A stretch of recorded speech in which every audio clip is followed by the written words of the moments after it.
So Mark Gurman a few weeks ago delved into the fact we are going to see a new M2 MacBook Pro launch, and this should be based on the current design, but of course without a touch bar on the front. So basically something similar to the base 2017 MacBook Pros. But now Dylan DKT tells us that yes, we are seeing an M2 MacBook Pro launch, but it's going to be based on the recently announced higher-end M1 Pro/Max MacBook Pros. And so we have Gurman saying that we should see the old design, and Dylan saying that we could see the new design for this base MacBook. Now, I do want to mention that Dylan in the past has suggested Apple had plans of killing off the base MacBook Pro in favor of the M2 MacBook Air. Now, this still makes the most sense to me because I don't think Apple needs a base MacBook Pro. You see, during the Intel days, the MacBook Air was severely underpowered, and so having a pretty powerful entry-level laptop was very much needed. But of course, M1 changed the landscape, and now the M1 MacBook Air is an absolute beast.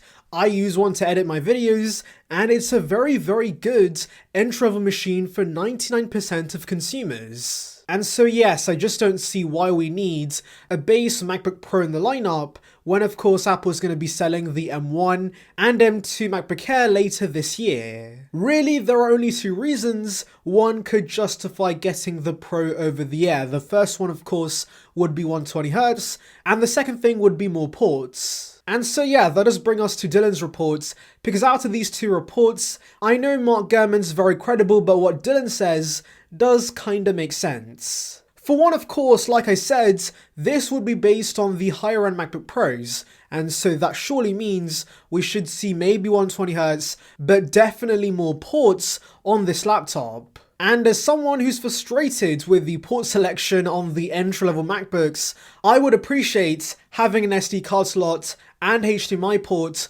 on the M2 MacBook Pro. And yeah, not gonna lie, that would be a genuine reason to get the Pro over the Air. As for 120Hz, I'm still unsure about this, because if we do see 120Hz on this MacBook, that could cannibalize the higher end models. And so much like we see with the iPhones and iPads, maybe the higher end Pro versions keep 120Hz as an exclusive feature. So yeah, this should basically have more ports, better battery life, and slightly better performance than the MacBook Air. And I guess that might be enough, but to be honest, apart from the ports, I don't think the other upgrades are really that important. For example, the battery life on the M1 Air is still very good, and so any improvement over that with the M2 model is gonna be more than enough. As for the fan in the MacBook Pro, that's not going to make a massive difference. We saw how little of a difference there was between the Air and the Pro with the M1 chip, and so I do expect that to be the case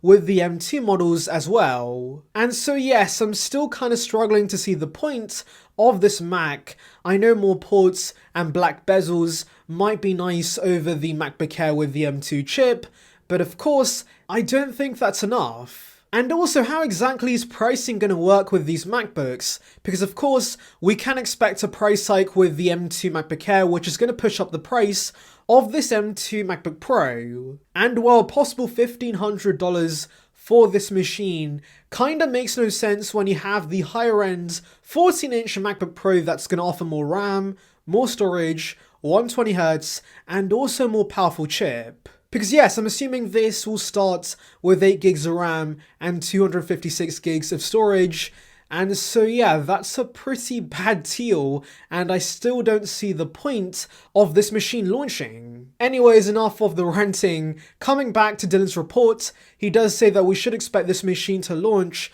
with the M2 MacBook Air in the second half of 2022. And that does make sense because we did see the original M1 MacBook Air and M1 MacBook Pro launch around then too. But guys, tell me your thoughts on this. Do you think the M2 MacBook Pro has a place in today's lineup, or do you think it should be killed off? Anyways, thank you for watching guys. Make sure to like and subscribe for the latest Apple news and rumors. Check out the video in the card above on details regarding the iPad Air 5. And on that note, I'll see you guys in the next one. See ya peeps.